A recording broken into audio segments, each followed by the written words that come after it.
Hi boys and girls, it's Miss Simon here with another craft for you to do today.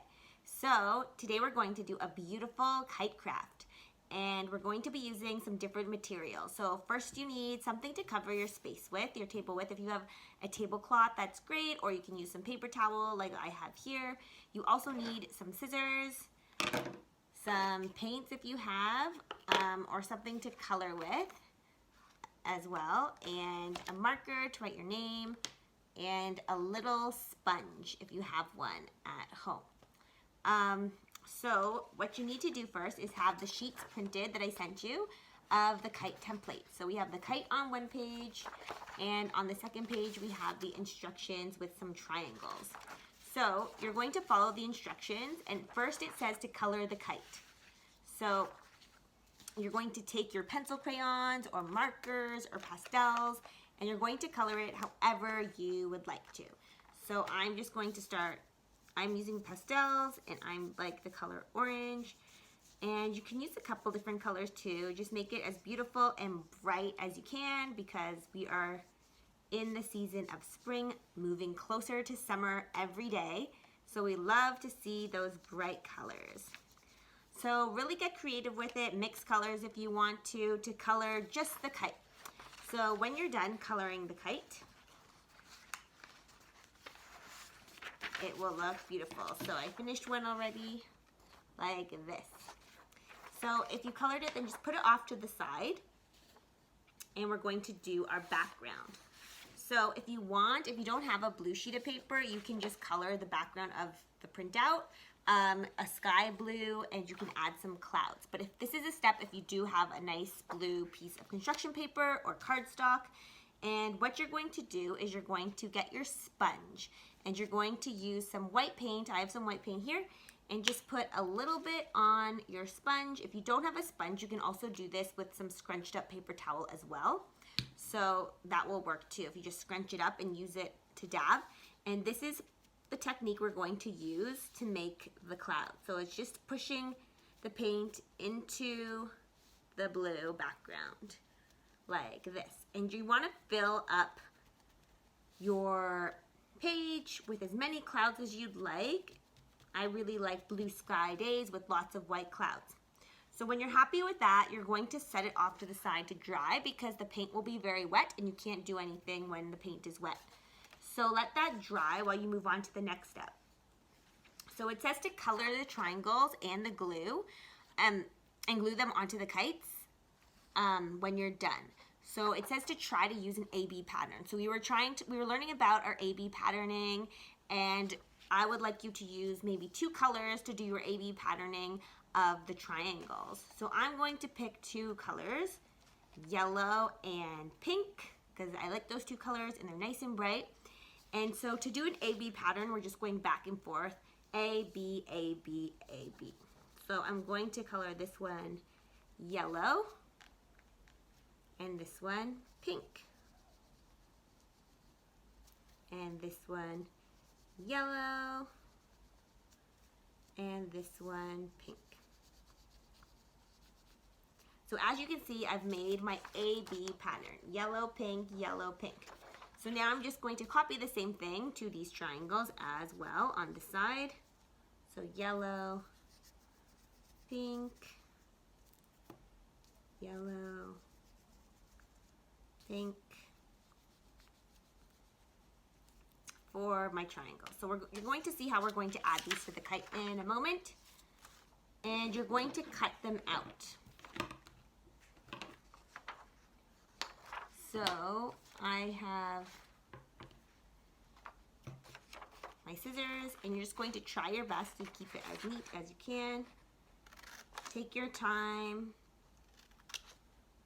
So there's the pink one. And put them off to the side if you want, just so you don't lose them, because they're quite small. Or you can also put them on a paper plate. So you're just going to cut all of those out really nicely. So I have one that I finished already, and I put them all on my plate so I don't lose them. And now my clouds are dry. So this is going to be my background paper. So now that this is all dry and ready for my kite, I can go back and take my kite and cut it out. So again, just follow the line, be very careful, take your time. And you don't need to worry about the string when we're cutting out the kite. And I'll show you in a minute because we're going to draw it onto our background ourselves. There, beautiful. So you can put this sheet in the recycling, and now we can use our glue stick to glue down our kite into the sky. So if you have a liquid glue or glue stick, either one is fine. I'm going to use a glue stick today.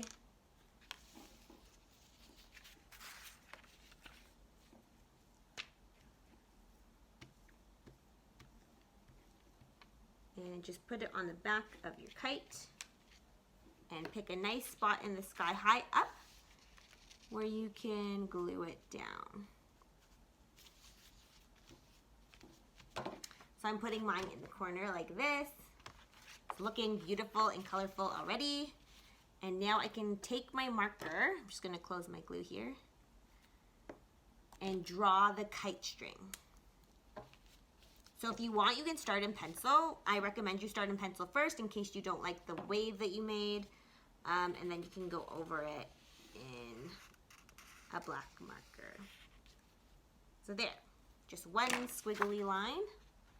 There's my kite string.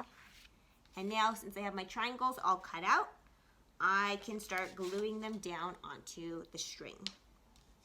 So again, I'm going to keep with my pattern. So on kites, sometimes they have these little bows on them. And I'm just going to do it like this. So see? And now those are my pink. And now I'm going to add my yellow. And when we finish, you'll see it'll be a pattern.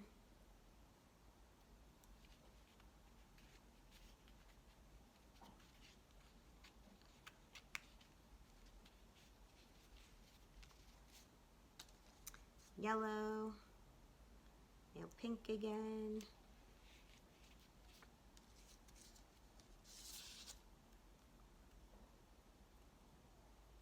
Now that the weather is getting nice and warm, there are so many fun outdoor activities we can do.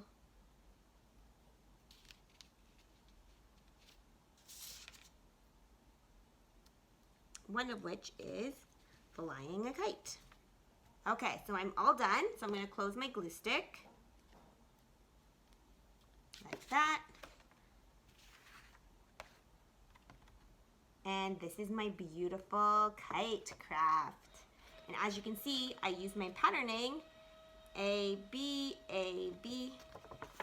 for the bows on my kite. So again, you should always write your name on your artwork. You can put it at the front or the back. It is up to you. So I'm just going to put mine at the back this time because I don't want it to get in the way of the beautiful picture I have created. So my name's on the back, Miss Simon, and here's my kite. So have fun, make your kite as colorful and beautiful as you'd like, and I'll see you soon. Bye.